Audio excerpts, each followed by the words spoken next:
Para cerrar estos videos que sirven para nuestra asignatura de ética y los fundamentos, pero que también sirven para los otros cursos que yo voy dando de manera virtual por las circunstancias de este año, ¿no? Y que quedarán, si Dios quiere, en la web.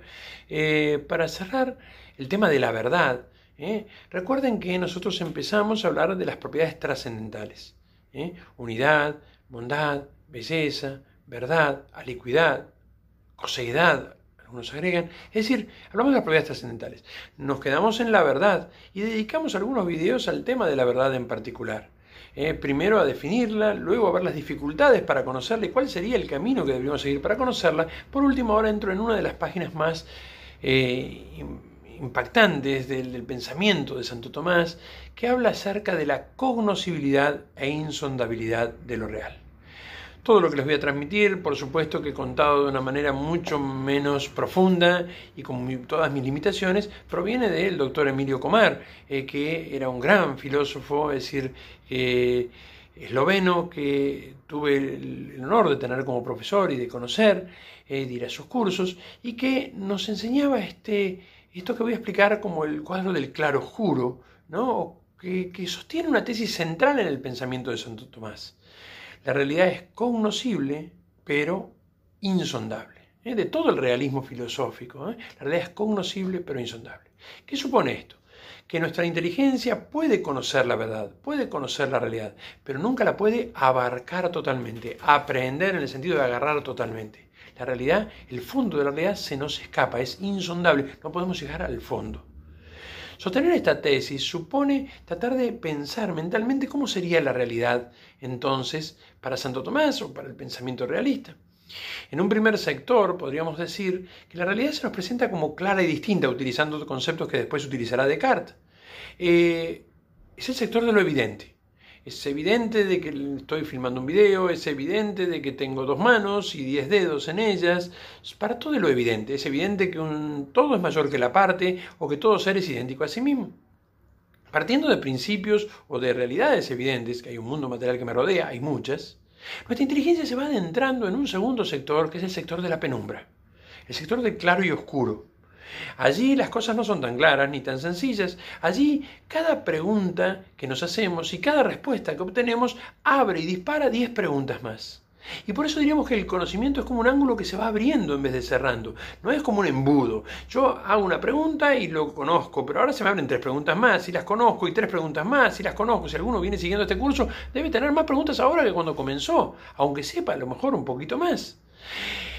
Esto manifiesta justamente que en este segundo sector, el de la penumbra, es donde se mueve siempre la inteligencia y que vamos hacia un tercer sector al cual no podemos llegar, solos con la razón.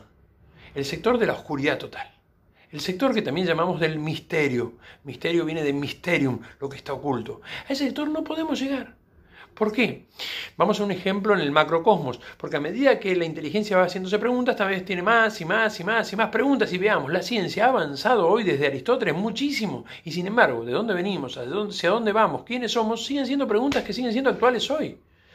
Por supuesto que desde la fe podremos tener respuestas, pero desde la razón siguen allí, se nos escapan.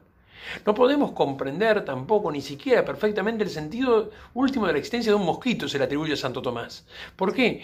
Porque vamos al microcosmos, porque si nos preguntamos qué es un mosquito, podemos definirlo como un insecto. Si nos preguntamos para qué existe el mosquito, la cosa se complica. Para molestarnos en las vacaciones, conocimiento vulgar.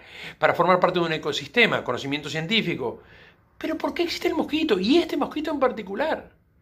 A lo mejor alguno dirá, ¿por qué es la voluntad de Dios que exista el mosquito? No, se acabó el problema. ¿Y por qué quiso Dios que existiera el mosquito? Salvo que fuéramos el creador del mosquito, la pregunta, ¿cuál es el sentido último de la existencia del mosquito? Ni hablar la pregunta, ¿cuál es el sentido último de la existencia del hombre? Se nos escapa a la razón, a la sola razón. Y por lo tanto, la realidad es insondable. Si a alguno el ejemplo del mosquito le parece muy superficial, pensemos en Heisenberg y en el principio de incertidumbre. La masa de los elementos que utilizamos para estudiar partículas microscópicas altera el comportamiento de dichas partículas y por lo tanto cuando las estudiamos ya no se comportan como antes de nuestra intervención. El fondo se nos escapa. Y entonces podríamos decir que la realidad es insondable. Ahora bien, si la realidad es insondable, ¿qué hay en el fondo de la realidad? Que no podamos llegar a abarcarlo y comprenderlo totalmente no significa que no podamos intuir lo que hay en el fondo. 3 posibilidades. Nada, no hay nada. Hay oscuridad total porque no hay nada. Entramos en una pieza vacía y oscura y por lo tanto obviamente no vemos nada porque no hay nada. No nos cierra. Porque el fondo de la realidad no es el final del camino. El fondo de la realidad en este ejemplo es el sustento, es donde todo se sostiene. Es lo que da sentido. Y si la nada estuviera detrás, ya hemos visto alguna vez con Parménides que de la nada, nada viene. Y sin embargo acá hay luz. Por lo tanto, si estamos acá y hay luz acá, no puede haber nada en el fondo de la realidad, en el sentido último de la realidad. Tiene que haber. Segunda posibilidad. Con esto tiramos abajo los grandes argumentos del nihilismo, de Jean-Paul Sartre, de Nietzsche, ¿no? Que plantearían que venimos de la nada, vamos hacia la nada y entonces no seríamos. Pero somos. Por lo tanto, aunque no lo veamos, algo tiene que haber. ¿Pero por qué no lo vemos? Segunda posibilidad. Tal vez porque es una luz muy tenue. Este sería el planteo del positivismo, ¿no? De Comte. Una luz muy tenue que la ciencia y la razón humana poco a poco van a poder dominar, abarcar y comprender. Si eso fuera así, cada vez estaríamos cerquita y sin embargo, cada paso que damos, y lo damos, y aprendemos, cada vez tenemos más preguntas. Y por lo tanto tampoco cierra esta segunda opción. ¿Cuál es la tercera y última opción? La de la lechuza. Todo este video se resuelve con la lechuza. Toda la historia del pensamiento va acompañado con el búho, con la lechuza, el búho de Minerva, la lechuza de la que hablaba Hegel. Sicut oculis nicticoraquis, intellectus est sicut oculis nicticoraquis. El intelecto humano es como los ojos de la ave nocturna, decía Santo Tomás, citando a Aristóteles. Porque la lechuza es un animal que, además de girar la cabeza y tener ojos muy grandotes, ve mejor en la penumbra que a plena luz. Tienen unas retinas muy sensibles a la luz y como caza animales nocturnos necesita tener mucha visión en la noche. La contrapartida, durante el día, se queda ciega prácticamente. Así pasa con la inteligencia humana. Nuestra inteligencia ve mejor en la penumbra, pero ante demasiada luz se queda ciega. Nuestra mirada queda ciega ante la luz. Entonces la tercera opción es que en el fondo de la realidad intuyamos que no hay oscuridad total, de la nada nada viene, no hay una luz tenue, estaríamos cada vez más cerca, sino que hay una luz tan grande que nos deja ciegos. Es lo que llamamos misterio. Es en el fondo lo que llamamos también Dios. Si vemos el cuadro de esta manera, la luz infinita, fondo de la realidad, da lugar a un segundo sector que es claro y oscuro para nosotros y en sí también, y a un tercer sector, que se acuerdan de dónde habíamos partido. A ver, voy a ser más claro. Dijimos que primer sector para nosotros, claro y distinto. Segundo sector, claro y oscuro. Tercer sector para nosotros, oscuridad total. Si el sector de oscuridad total es oscuridad total porque hay luz infinita, en sí, lo que para nosotros es oscuro en sí es luz. Lo que para nosotros es claro y oscuro, en sí es claro y oscuro. Lo que para nosotros es más claro, en realidad es lo más superficial. Es lo más oscuro. Conocer mi rostro, conocer mi chaleco y de qué color es solamente conocer lo superficial. Juzgar a una persona por sus apariencias es juzgarlo por lo superficial y tenemos que evitarlo. Lo que nosotros más comprendemos es lo menos importante. De allí la importancia de utilizar la inteligencia para bucear en el fondo de la realidad y llegar hasta el misterio. Por supuesto que podemos ir más allá de esa barrera, pero ya necesitamos de la fe. Ese don de un Dios que vino desde el misterio y nos dijo, miren, además les quiero contar que... Y entonces nos dio los dogmas de fe. Pero ahí ya supone el cristianismo y supone la fe. Todo lo que dije hasta recién no tenía que ver con la fe y más allá de una filosofía cristiana lo podría aceptar cualquiera de aquellos que me está escuchando, aunque no sea cristiano o que no tenga fe. Se puede conocer la realidad, pero no se puede abarcar totalmente. A lo largo de la historia ha habido dos grandes posturas que se han opuesto a este cuadro. La primera, el racionalismo. El racionalismo en todas sus formas. La realidad es cognoscible y sondable, se puede comprender totalmente y se puede conocer totalmente. Para decir esta barbaridad, primero tengo que considerar que la inteligencia humana es divina, ¿no? Tiene un poder infinito. Acuérdense de la diosa razón en la época de la Revolución Francesa, ¿no? Puesta por Robespierre en París, en la diosa razón. Pero hoy ya no hay tantos que sostengan esto, o hay que reducir la realidad a lo que yo puedo comprender. Es decir, solamente es real lo que entiendo. Reduzco el cuadrito al primer sector, a lo de lo claro y distinto, a lo de lo evidente. Todo lo demás es mito. Como a veces se dice hoy en día, ¿no? Bueno, eso es filosofía. Bueno, eso es, como si fuera eso un cuento de hadas. No, no tiene nada que ver.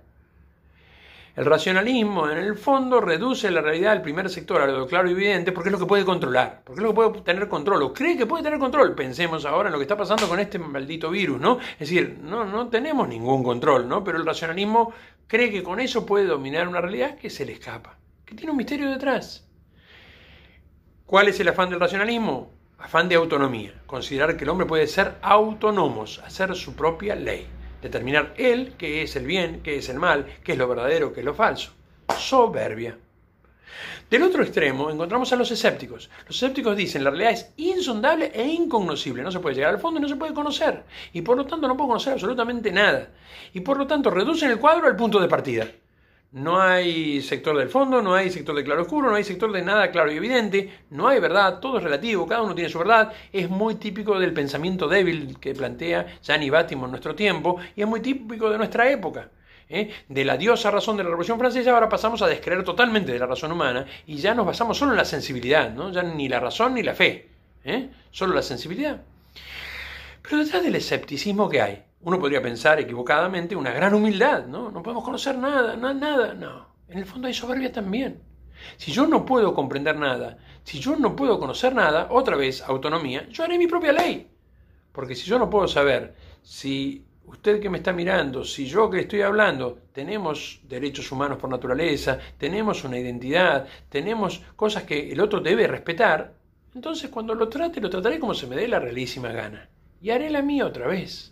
Tanto del racionalismo, todo es cognoscible y sondable, como del escepticismo, nada es cognoscible y todo es insondable, detrás se esconde, más que un problema gnosiológico de conocimiento, un tema moral. Un deseo de autonomía y un deseo del hombre ponerse en el lugar de Dios. Si coméis de ese fruto, seréis como dioses. Resuenan esas palabras del Génesis, dichas hace muchísimo tiempo atrás. En esa tentación que tenemos a creer que somos los señores, dueños únicos del universo, y podemos decretar qué es el bien y qué es el mal. Así nos va. El Papa Francisco, en la bendición a la ciudad y al mundo, en el año 2020, en medio de la crisis del coronavirus, tuvo unas palabras fantásticas y terribles. Dijo, no escuchamos su llamada, no paramos con las guerras, no nos inquietó la pobreza, no nos despertó que la naturaleza se estuviera destruyendo y quisimos mantenernos sanos en un mundo enfermos, en un mundo enfermo. Es imposible estar sanos en un mundo enfermo, sobre todo cuando la enfermedad de ese mundo en gran parte tiene que ver con nuestra mala acción sobre él. Da para pensar, da para reflexionar mucho. Con esto terminamos los capítulos dedicados al tema de la verdad y empezaremos posteriormente los dedicados al bien. Hablaremos del bien y, por supuesto, también del mal.